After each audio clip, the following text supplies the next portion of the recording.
जय गुरु जी। शुक्राना गुरु जी। सारी संगत को जय गुरु जी।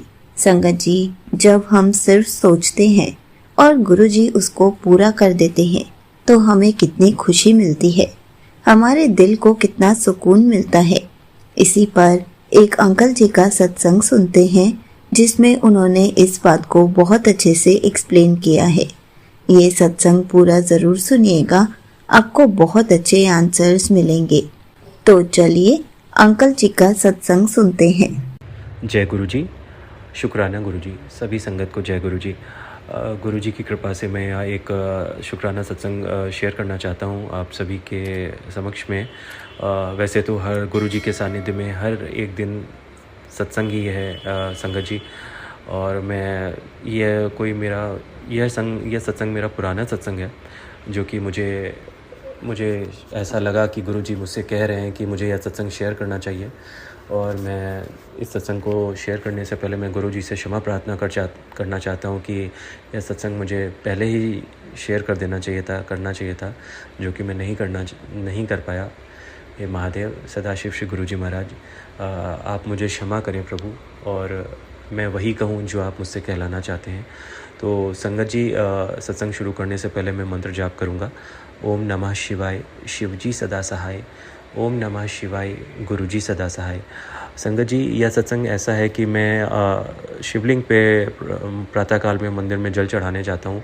तो मैंने कई दिनों पहले एक सत्संग सुना था कि जिसमें किसी संगत जी को रुद्राक्ष की कामना थी और गुरुजी ने उनको रुद्राक्ष दिया था। ये पुरानी संगत का सत्संग था।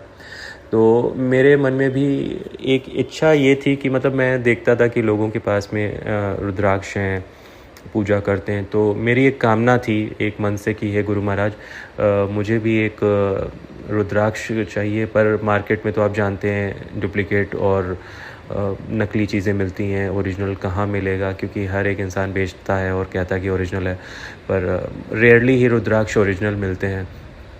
तो मैं ये कहना चाहूँगा कि मैं प्रातःकाल जब शिवलिंग पे जल चढ़ाने गया तो मैंने जिस शिवलिंग पे मैं जलाभिषेक करता हूँ महादेव श्री गुरु जी महाराज को, तो गुरु जी महाराज की कृपा से ही मुझे शिवलिंग के नीचे जहाँ पे शिवलिंग का अर्घ होता है, वहाँ पे मुझे रुद्राक्ष मिला। और उस रुद्राक्ष को मैं देख के बहुत प्रसन्न हुआ, पर मैंने सोचा कि मेरे लिए है या क्योंकि वहाँ पे कोई भी नहीं था।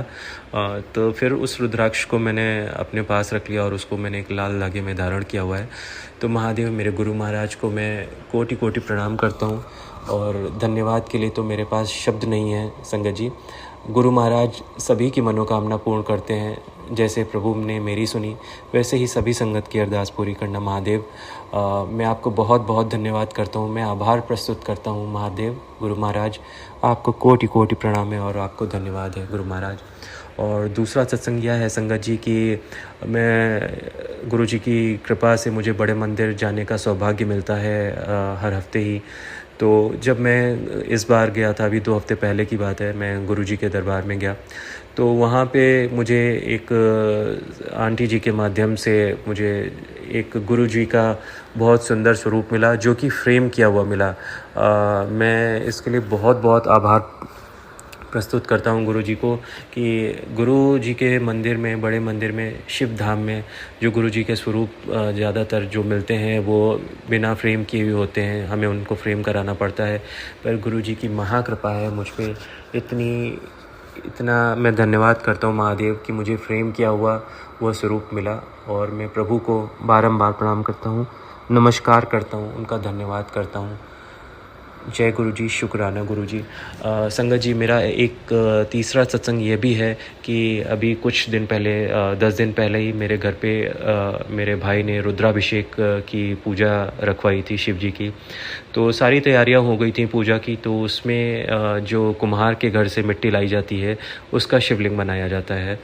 तो उस शिवलिंग को जब निर्माण कर रहे थे ब्राह्मण देवता, तो मैंने जब सारी तैयारियां हो गई तो मैंने भोलेनाथ का ध्यान किया और आग्रह किया गुरुजी महाराज का, हे गुरु महाराज, आप ही सदाशिव हैं, आप ही त्रिलोकीनाथ हैं, आप ही त्रिदेव हैं, आप ही त्रिदेवी माता है, सारे देवी देवताओं का आप में ही समागम है, आप ही महाशिव हैं।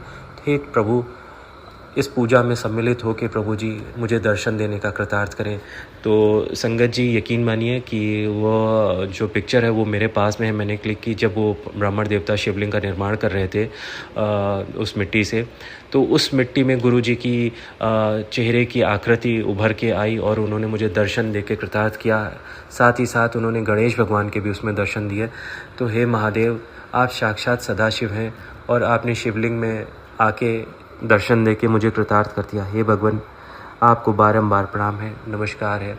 गुरु महाराज, आपको कोटि कोटि धन्यवाद। इसी संगत जी, बस यही मेरा शुक्राना सत्संग था।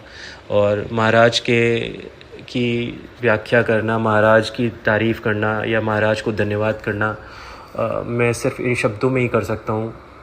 और मैं प्रार्थना करता हूँ गुरु महाराज से कि सभी संगत की अरदास पूरी करना। प्रभु जी, दुनिया में सभी लोग हैं जिनको, बहुत से ऐसे लोग हैं जिनको आपकी बहुत ज़रूरत है। प्रभु जी, सबकी अरदास पूरी करना, सब पर अपनी कृपा दृष्टि बनाए रखना भोलेनाथ महादेव। और जो आंटी जी मेरे इस सत्संग को शेयर करेंगी, उनकी सारी मनोकामनाएं पूर्ण करना प्रभु जी, उनकी रक्षा करना, सभी संगत की रक्षा करना और कल्याण करना महादेव। हे प्रभु जी, सर्वदा भला करना भगवान। ओम नमः शिवाय, शिव जी सदा सहाय। ओम नमः शिवाय, गुरु जी सदा सहाय। जय गुरु जी, शुक्राना गुरु जी। Thank you so much uncle जी, आपने अपना सत्संग पूरे गुरु परिवार के साथ शेयर किया। संगत जी, आपको पता है, जब हम सच्चे दिल से अरदास करते हैं और जब वो सिर्फ शब्द नहीं होते, वो आत्मा की पुकार होती है, तो सीधा गुरु जी तक पहुंचती है। गुरु जी हर संगत की अरदास को सुनते हैं और समय आने पर उसका उत्तर जरूर देते हैं, उसको पूरा जरूर करते हैं। वो हमारे दुखों को हर लेते हैं और हमारे जीवन में ऐसी खुशियां भरते हैं जो हम सोच भी नहीं सकते। इसीलिए विश्वास और श्रद्धा के साथ हर बात गुरु जी को सौंप देनी चाहिए, क्योंकि उन्होंने वचन दिया है, मैं सबकी अरदास पूरी करता हूँ, सबकी खुशी का ख्याल रखता हूँ। लेकिन हमें भी गुरु जी को उतना ही याद रखना चाहिए, उतना ही उनसे सारी बातें करनी चाहिए और अपनी सारी प्रॉब्लम्स को गुरु जी को समर्पित कर देना चाहिए। तभी तो गुरु जी अपना वचन पूरा कर पाएंगे, हमें हमेशा खुश रख पाएंगे, हमारी सारी प्रॉब्लम्स को दूर कर पाएंगे। संगत जी, जब भी हम सच्चे दिल से अरदास करते हैं तो वो पूरी ज़रूर होती है, चाहे थोड़ा सा टाइम लग जाए। उसके लिए भी गुरु जी हमें सब्र की दात बख्शते हैं, ताकि हम सब्र कर सके और गुरु जी हमें खुश कर सके, हमारी विश को पूरा कर सके। इसलिए सब्र करना सीख लीजिए। जय गुरु जी, शुक्राना गुरु जी।